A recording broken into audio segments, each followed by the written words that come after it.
Chez moi, lundi, le gasoil était à 1,72 et aujourd'hui, 1,99 toutes les pompes. Gasoil, essence, Ah ouais. Donc voilà. quasiment 30 centimes de plus là. Ah ouais. 30 centimes en 3 jours. Selon les témoignages que l'on peut écouter sur RMC, il y a une phrase qui revient tout le temps, c'est bah oui, chaque centime compte. Voilà, dans un pays où le 12 du mois, vous avez 15% ou 20% de la population qui est à découvert, dans un pays où 60-70% des gens ont besoin de leur voiture pour aller travailler, eh ben, chaque centime compte effectivement. Alors, il faut quand même méditer sur cette phrase de notre ministre de l'économie, M. Roland Lescure, qui hier nous disait « Il n'y a pas raison de se ruer sur les stations essence », mais il faisait allusion, lui, au stock. Et effectivement, on n'en manquera pas. Mais notre ministre de l'économie, ce matin, nous a dit « Je ferai des contrôles de manière à m'assurer qu'il y ait des hausses raisonnables ». Donc, si on comprend bien, c'est on laissera passer les hausses, on veillera juste à ce qu'elles ne vous impactent pas trop.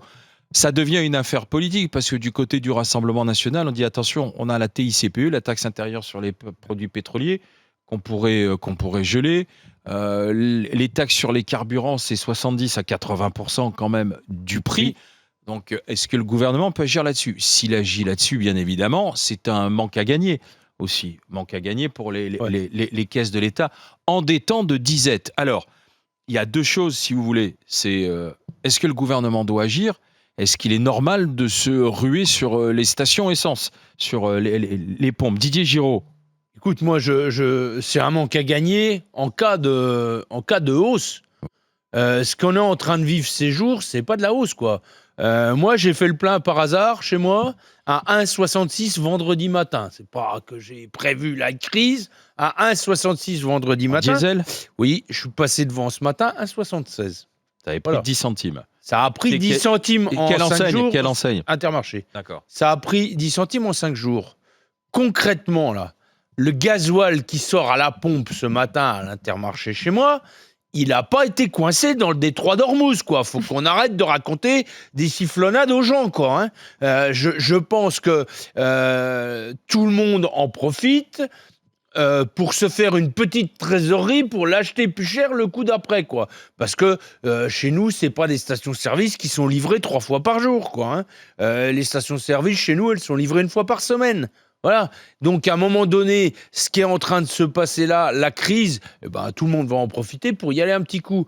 Et quand j'écoute le ministre de l'économie qui nous dit nous allons veiller à une hausse, comment il a dit, c'est quoi le mot ? Raisonnable. Alors, est-ce que 10 centimes, c'est raisonnable ? Et s'il trouve des pas raisonnables, il se passe quoi ? Qu'est-ce qui se passe si c'est pas raisonnable ? Il va baisser sa TIPP ? Non, je crois pas. Je crois pas qu'il va baisser sa TIPP. Aujourd'hui, concrètement, on sait que c'est encore le Nicolas qui paye qui va passer à la trapanelle parce que Bibi Netanyahou et puis Donald.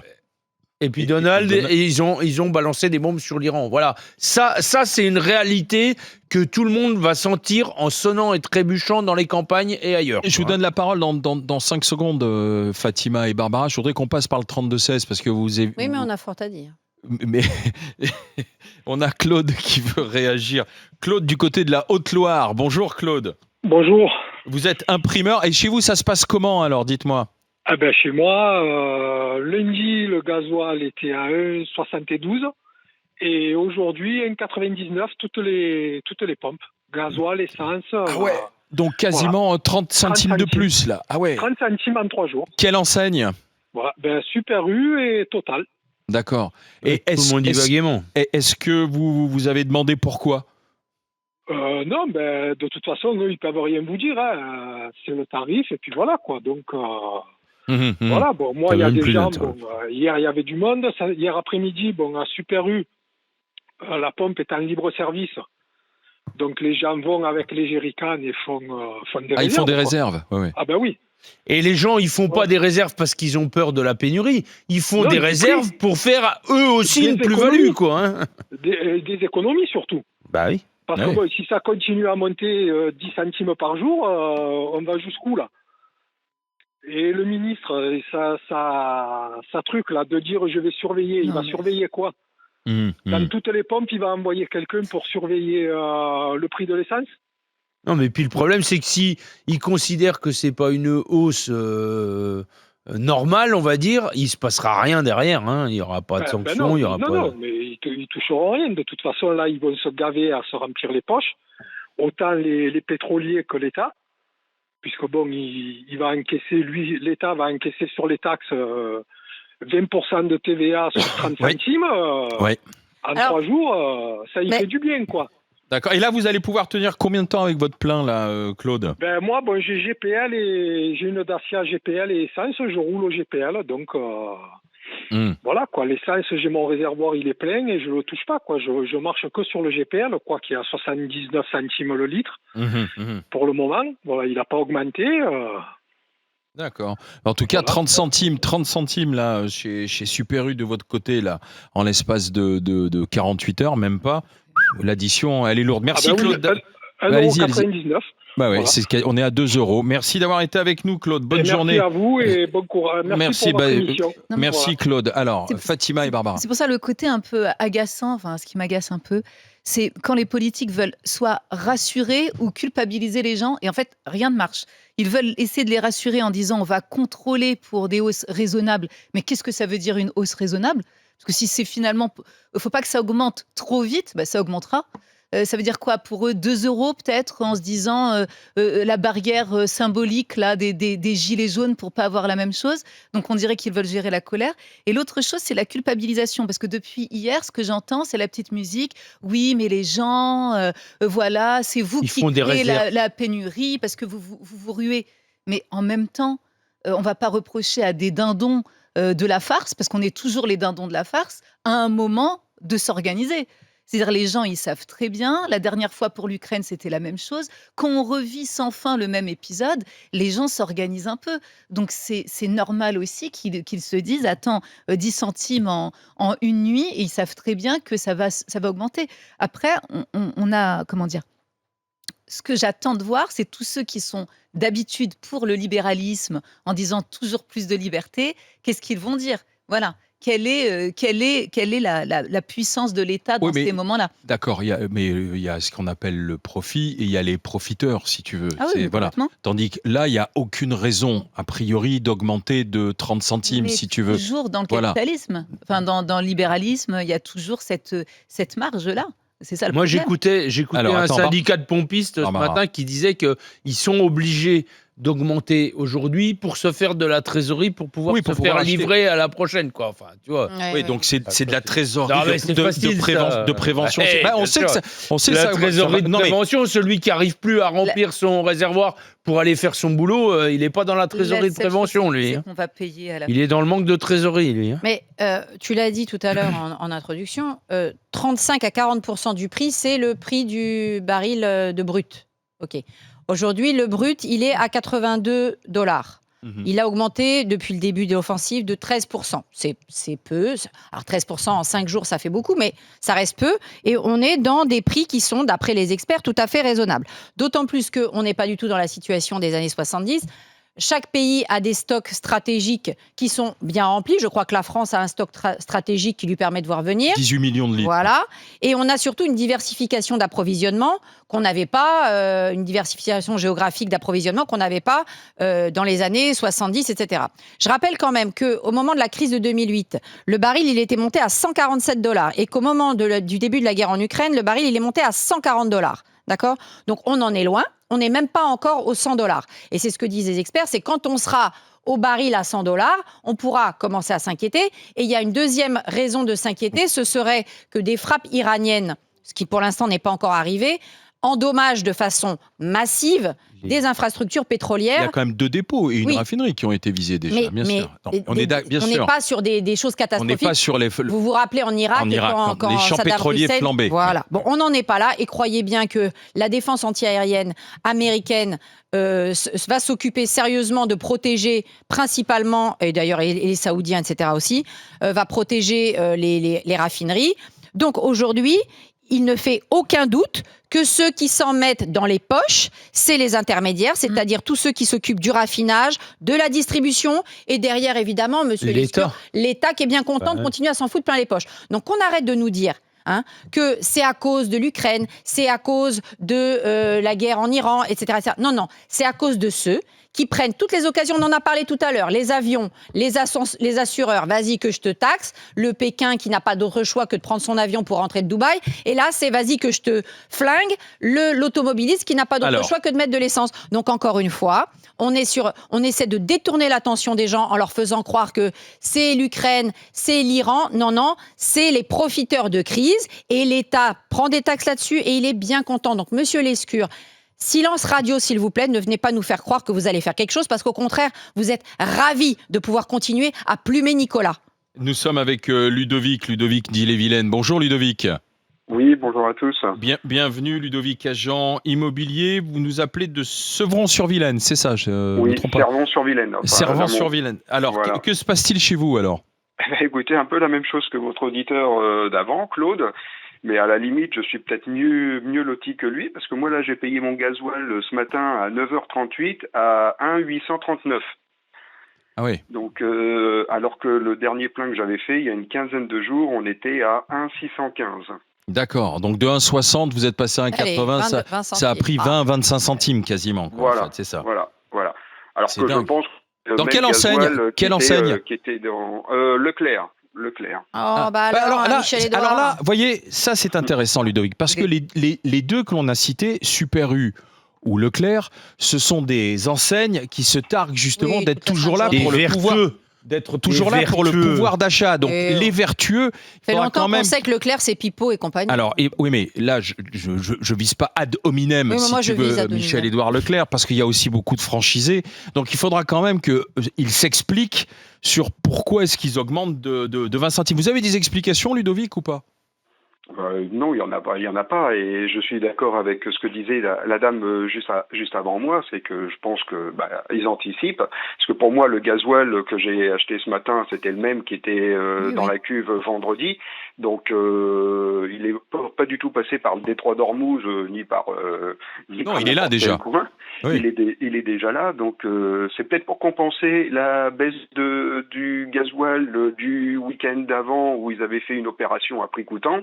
Donc là, peut-être qu'ils se rattrapent en disant on va profiter. Il n'y avait pas la queue. Par contre, aux pompes à essence, j'ai pas vu de jerrycan, j'ai pas vu de ce genre de choses, mais non, pour moi là, ils profitent de la chose, et je pense que ça va monter jusqu'à 2 € comme Claude, l'auditeur d'avant. Ça va monter jusqu'à 2 €, et je pense qu'après le gouvernement va bloquer le prix à 2 € pour pas que ça dérape de trop. Mais et ça a mis 4 jours à augmenter. Oui, mais alors c'est le problème, Ludovic, oui. C'est le problème. Et ça va mettre 6 mois à redescendre. Parce que c'est surtout ça. Non, mais bien sûr. Mais Ludovic, parce que là, les experts et ce que l'on écoute sur les plateaux, on vous dit là, la situation fait que normalement, ça va augmenter nettement dans les 10 ou 15 prochains jours. Là, on est à 4 jours. Et on a pris 25 centimes en 4 jours. Alors, honnêtement, ça va être quoi? Donc, oui, c'est ça. Si jamais la crise s'amplifie, qu'est-ce que ça va être? Donc, et là, vous pouvez tenir combien de temps là, avec votre voiture, Ludovic, là? Moi, après, je peux travailler de chez moi, je peux faire un peu de télétravail, mais bon, je suis agent immobilier, donc j'ai des visites à faire, donc faut que j'ai besoin de la voiture. Avec un plein, je tiens 15 jours, 3 semaines. Voilà, donc quand le prix du baril va être à 140 $, quand on disait tout à l'heure, je me demande à combien va être le prix du gasoil. Alors, petite particularité en plus, là, à la pompe à essence, le gasoil était plus cher que le sans-plomb. C'est la première fois que je vois ça. Ah ouais, incroyable. De combien? Je pense 10 centimes à peu près. Hein. Et c'était encore dans les 1,600, 1,700 le prix du sans-plomb, des 2 sans-plomb, 95-98. Et par contre, le prix du gasoil était au-dessus des 1,800. 1,839. Je vous remercie Ludovic d'avoir été avec nous, Ludovic et Claude qui ont attesté que dans des enseignes donc qui mettent en avant toujours le pouvoir d'achat, ça a quand même pris 30 centimes et qu'on est quasiment à 2 €. Alors moi je serais tenté de dire à monsieur Roland Lescure, avec tous les respects dus à sa fonction en tant que ministre de l'économie, c'est pas la peine d'envoyer des contrôles et voir si les hausses sont raisonnables. Monsieur Lescure, mettez RMC, faites-lui savoir au ministre de l'économie, mettez le 32-16, les Français ils vous le disent là, les hausses elles sont pas raisonnables. Et si vous voulez agir vite, à ce moment-là, vous bloquez la TIPP. Ou vous bloquez, ou alors vous convoquez ceux qui sont à l'origine justement de ces distributions et vers lesquelles vont les Français, puisque vous êtes si attachés que ça au pouvoir d'achat. Et vous leur dites, les gars, inadmissible. Voilà. Ou alors vous les contrôlez, puisque vous avez les moyens à ce moment-là de les bloquer, où vous leur dites attention, ceux qui ont augmenté, vous allez passer à la casserole fiscale de manière un peu plus forte derrière. Et convoquer les assureurs du transport aérien aussi, tant qu'il y est, parce que tant qu'à faire. Alors, on va continuer la discussion. Les assureurs. Vous imaginez bien qu'au 32-16. On parle de Nils, c'est tout ça aussi. Vous imaginez bien copains, que tu veux dire ça chauffe au 32-16. Non, mais c'est un côté insupportable d'être pris pour des moutons, pour des pigeons, pour des dindons, pour toute la ferme finalement. Alors, dites-moi, monsieur le prestataire en événementiel, alors, qu'est-ce qui se passe du côté du Loiret ? C'est ça. Alors moi j'ai fait le plein de la voiture pour les rendez-vous pro et de mon camion quand je me déplace en prestation. 1,64 lundi, 1,80 hier. Ouais, voilà. Ouais, on est tous à peu près dans la même marge des 20 centimes. Ce qui me gêne le plus, c'est que le prix, le gasoil qui était là lundi, c'est le même qu'hier soir. 15%. Donc voilà. Oui. Et hier, j'ai vu, en passant devant Leclerc, parce que moi je me soit Leclerc, soit Super U, encore une fois, il y avait une queue de malade hier après-midi, et les gens étaient avec les jerrycans. Ah oui, c'est exactement comme ce que nous a dit Claude de son côté. Mais attendez, les jerrycans. Et malgré tout, les gens, parce qu'a priori il y a du stock de ce que j'ai pu lire et entendre à droite à gauche. Oui, c'est comme le papier toilette. Mais les gens ils s'évitent les 10 centimes sur les 15 litres qu'ils ramènent en plus. Le jerrycan, c'est pas. Le jerrycan, ça agrandit la taille du réservoir, c'est tout simplement. C'est quand. Allez-y. Je vais donner la moyenne d'âge. Concrètement, c'est pas pour. Enfin, je cible personne en particulier. Ouais, mais on comprend bien ce que vous voulez dire. Les trois quarts qui étaient à la pompe hier et qui remplissaient les jerrycans, c'était du retraité. Et voilà. C'est le retraité qui prend... parce que moi, j'ai pas eu le temps d'aller faire mon plein. Hier, j'irai quand ça sera vide et puis je le paierai le prix que je le paye. Voilà, c'est ça la différence. Moi, j'ai pas envie de me tromper de combat dans le sens où on va se diviser entre nous et puis les retraités. Et puis, vous voyez le truc. C'est absolument pas une question de division, c'est une question de respect de tout le monde. Oui, mais le problème, c'est pourquoi ça augmente si vite. Nous, on travaille, on a besoin de nos véhicules. Je dis pas que le retraité doit rester chez lui, c'est pas ce que j'ai dit. Mais il a peut-être moins de besoin de son véhicule que les actifs. Donc en fait, eux vont créer, entre guillemets, il y a une certaine partie de la population qui vont créer une pénurie qui va impacter ceux qui travaillent en fait.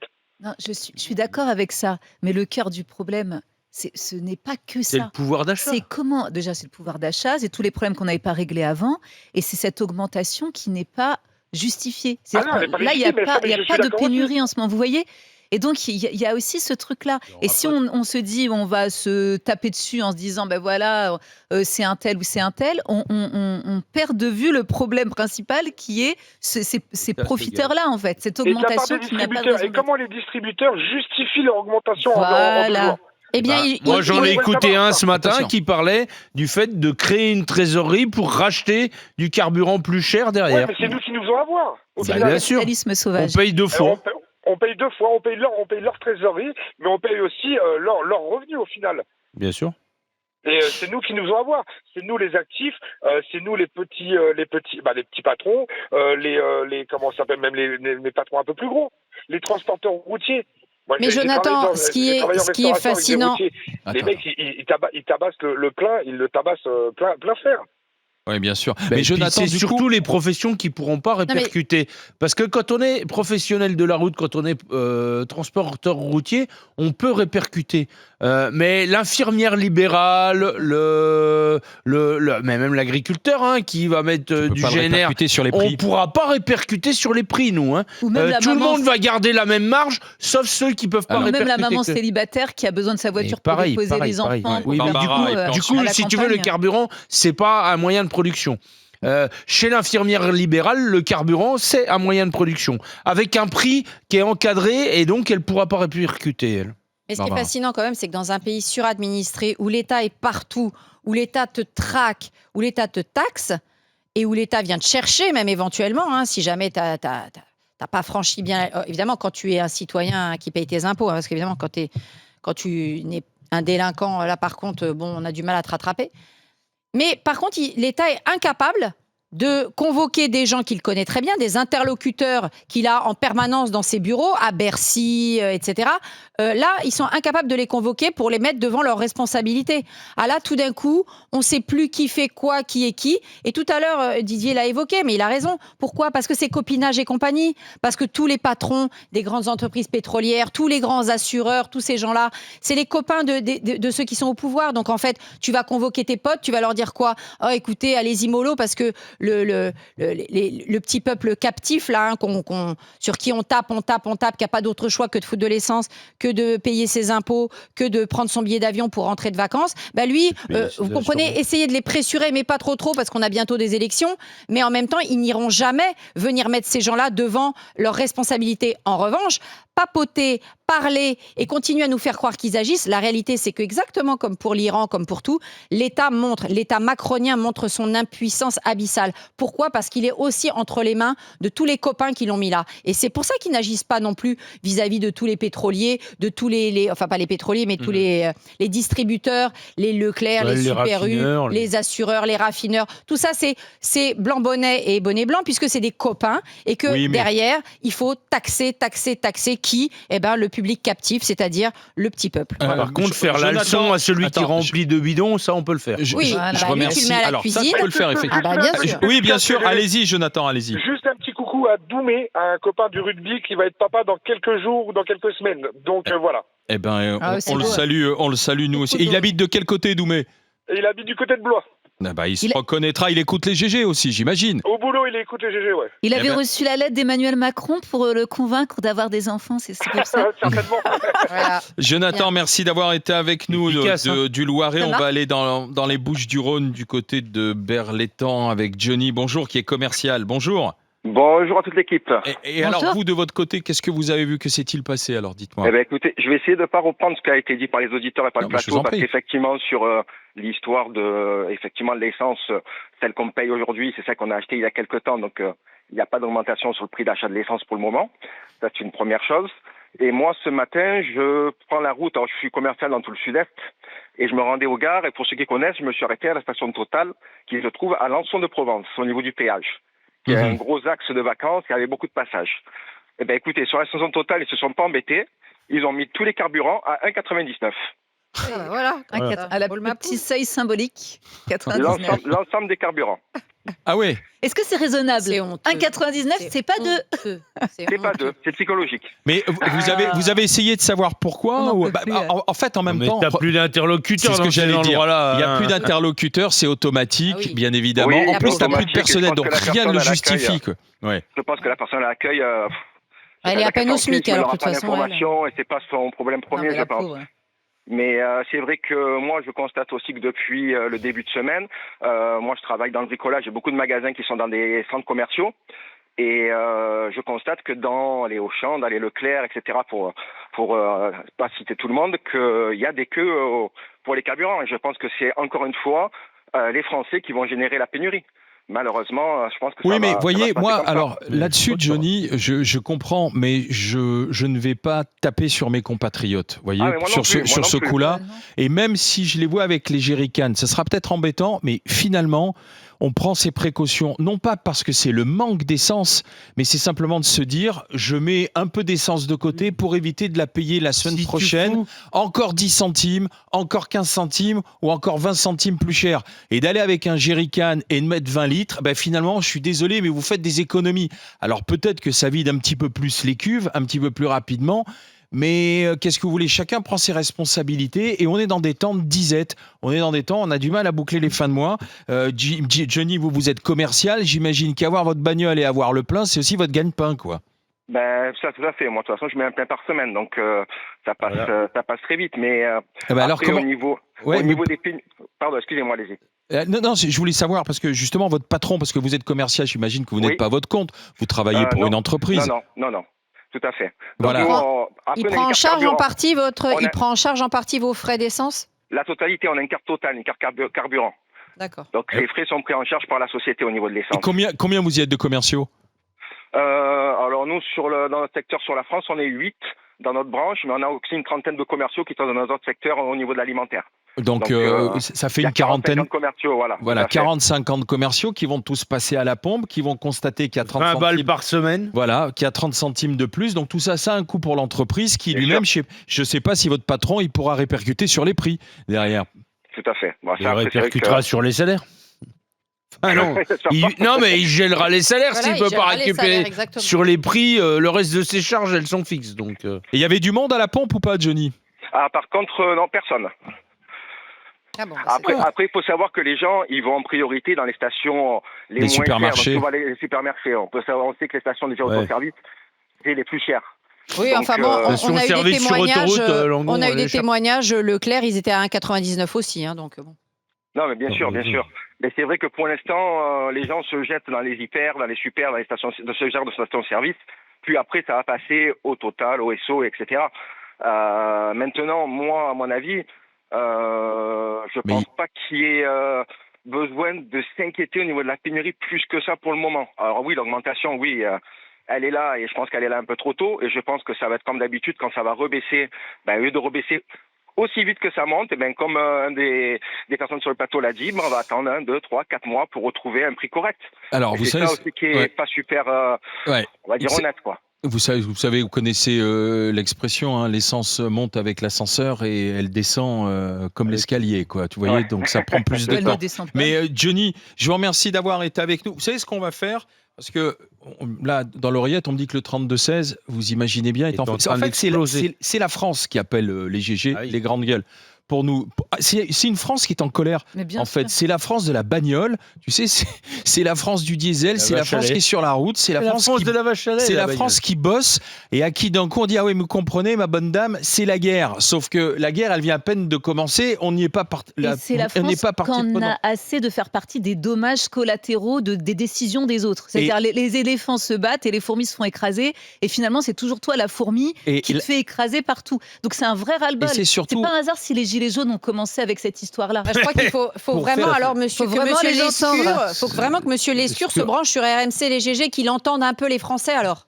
Justement, s'il a 2 minutes. On a Bruno qui est chauffeur routier dans les Yvelines. Bonjour Bruno. Oui, bonjour à tous. Bonjour, parce que vous aussi, vous vouliez parler de ce prix de l'essence là qui monte, qui ne cesse de monter, là où le ministre de l'économie nous dit on va faire des contrôles pour voir les hausses raisonnables. Qu'est-ce que vous avez vu, vous, Bruno, alors ? Moi, j'ai été à Nantes cette nuit. J'ai voulu mettre le plein sur l'autoroute à 10. Le diesel, il était à 1,99 et le super, il était à 2,25 €. 2,25 €. Ouais. Donc, sur l'autoroute. Vous pouvez nous donner le nom de la station ? Non, je peux pas parce que moi je roule, je regarde la route, je regarde pas la. Non, mais c'était Total, c'était quoi ? Vous avez pas vu ? Non, je crois que c'était Esso. Je suis pas sûr, mais je crois que c'était Esso, mais c'était 2,25. Un truc de fou. Pour le super. Ouais, alors déjà, si effectivement ça monte de 20-30 centimes en ville ou dans les stations limitrophes. Il y a le même écart, Alain. Oui, c'est ça. Non, mais ce que je veux dire, c'est que endroits-là, c'est déjà plus cher, donc t'imagines le bon que ça va faire. L'écart, c'est le même. Mais il y a 8 jours, dans cet endroit-là, on était à pas loin de 2. Mais voilà. Bruno, moi, ce que je voudrais savoir, parce que vous êtes chauffeur routier à votre compte ou vous êtes dans une entreprise ? Non, je suis à mon compte. À votre compte, donc. J'imagine que ce plein, vous ne pourrez pas le répercuter, vous, sur la marchandise. Ah non.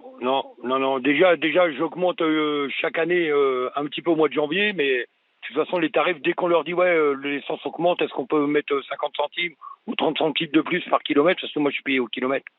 Ils font la tronche et puis ils nous disent non, c'est comme ça, on peut pas. Mais de toute façon, moi, je vois, j'ai mis alors moi, je suis sorti à Chartres pour aller la mettre à Carrefour.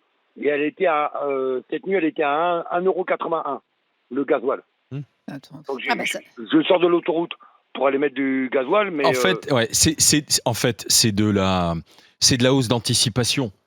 C'est-à-dire que comme le marché est en train de se crisper et que les grandes centrales d'achat vont acheter les hydrocarbures, le gaz et le pétrole beaucoup plus cher, ou leurs stocks ils vont les acheter beaucoup plus cher, ils anticipent ces achats et c'est nous qui payons. Il y a quelque chose de dégueulasse, Alain, c'est nous qui le payons maintenant. Quand la crise va s'arrêter, on va te dire oui, mais il reste cher pour écouler le stock. Allez-y, Bruno, allez-y. Ouais, mais moi je vais vous dire, même le gasoil ou le super à 5 €, ça roulera quand même.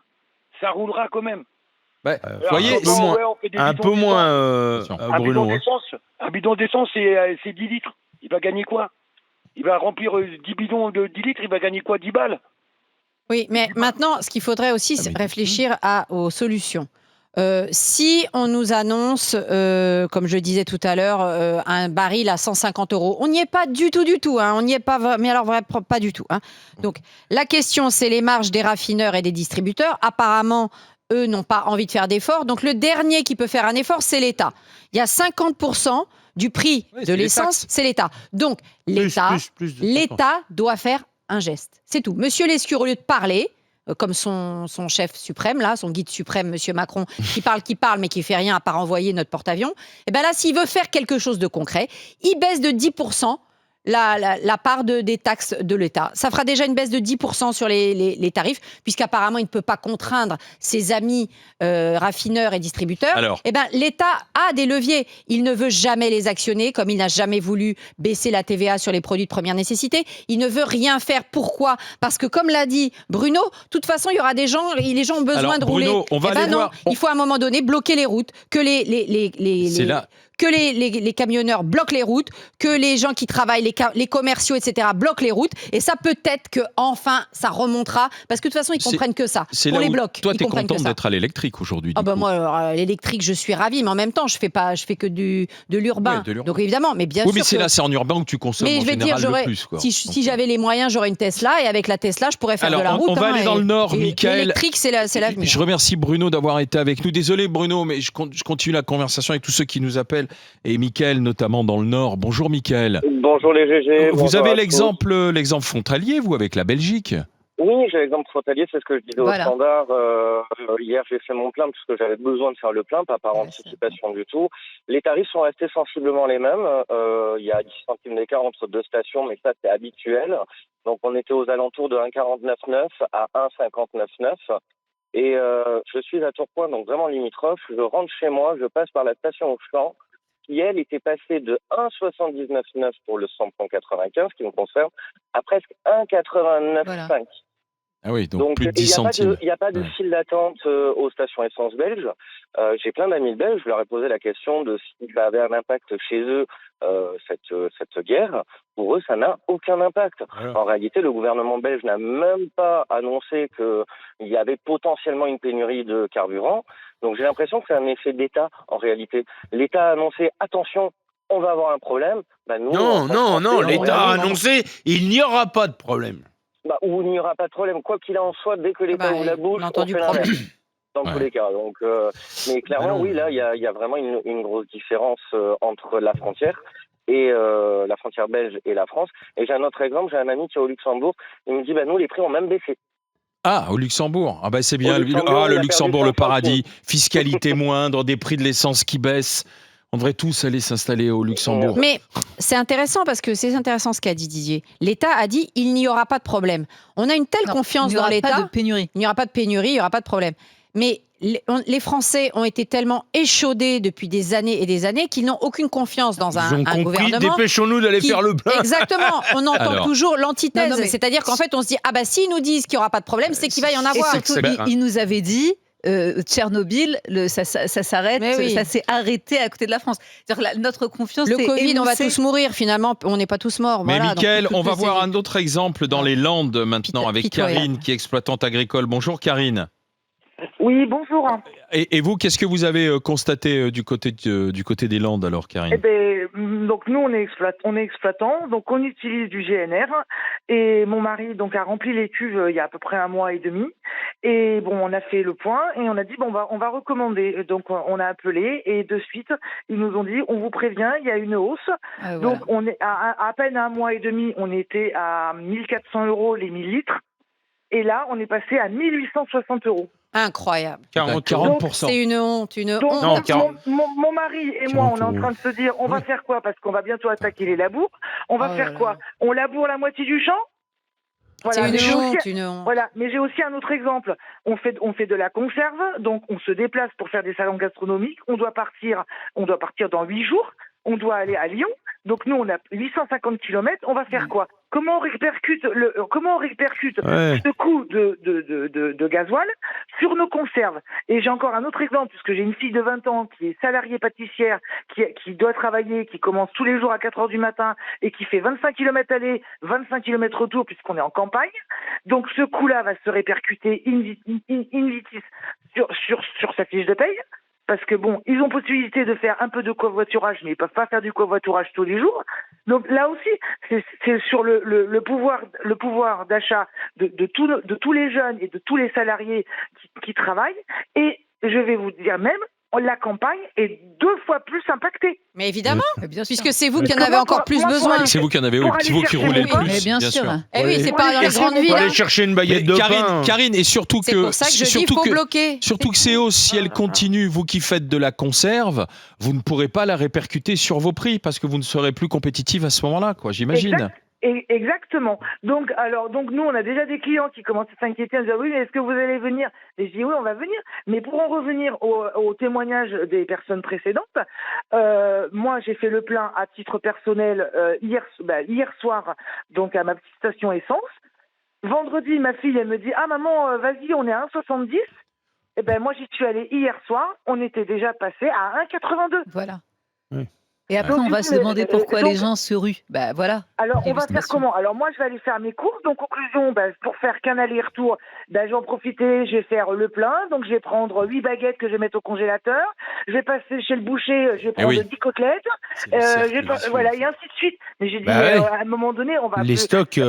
La pénurie, on la crée comme ça, oui. La pénurie, on la crée comme ça. Et je vais même vous dire mieux. J'ai vu, alors je n'ai rien contre les personnes âgées, puisque mes beaux-parents sont aussi âgés. Mais les jerrycans. Voilà, il y a les jerrycans. Mais dans le supermarché, il y avait des gens qui prenaient des lentilles, des sardines, du riz et de l'huile. J'ai dit, mais on va où là ? On n'a pas créé un état de guerre. C'est la guerre. Après, on n'a pas connu la guerre. Karine, heureusement que la France et les Français ne connaissent pas la vraie guerre, parce que je vais vous dire, moi, je m'inquiète déjà à l'époque du Covid, quand j'ai vu la docilité, et ne parlons même pas du pass sanitaire, les gens sont tellement sensibles à la politique de la peur. Là, c'est exactement la même chose. On leur fait la politique de la peur. Et moi, ça m'inquiète, l'état de fragilité psychologique des Français qui, excusez-moi, mais flippent parce qu'ils restent 3 jours de plus à Dubaï, flippent parce qu'on leur parle Non, mais si. Moi, je suis pas d'accord avec toi. Mais si. Non, je suis pas d'accord avec toi. Il n'y a pas de raison d'acheter de l'huile, du sucre mais c'est pour et de la farine. Tu sais quoi, c'est pas parce que ça va manquer, c'est juste parce que tu veux pas te prendre les hausses dans la figure. On sait que ça va augmenter. Non, c'est ça. C'est ça. Il n'y a pas que les hausses. Tu sais, sur le côté, les Français, il y a aussi là où il y a des Français qui sont polis, et justement cette colère-là, elle vient de là. Ça veut dire que tu as plein de gens qui font tout bien, ils bossent, ils se débrouillent, ils demandent pas grand-chose, ça a augmenté, pouvoir d'achat, on dit bon, allez, on tient bon. Tu vois, ça c'est la France qui tient bon, qui tient coûte que coûte, qui bosse et tout, et qui accepte des choses, qui accepte pour le pays, qui accepte pour plein de choses. Pas parce qu'ils sont dociles, mais parce qu'ils sont citoyens, voilà. Et ceux-là, quand on arrive avec des augmentations qui sont illogiques, parce que là, ce n'est pas logique, et qu'en plus, on a un ministre qui vient nous dire on va voir quand c'est raisonnable, mais c'est déjà déraisonnable.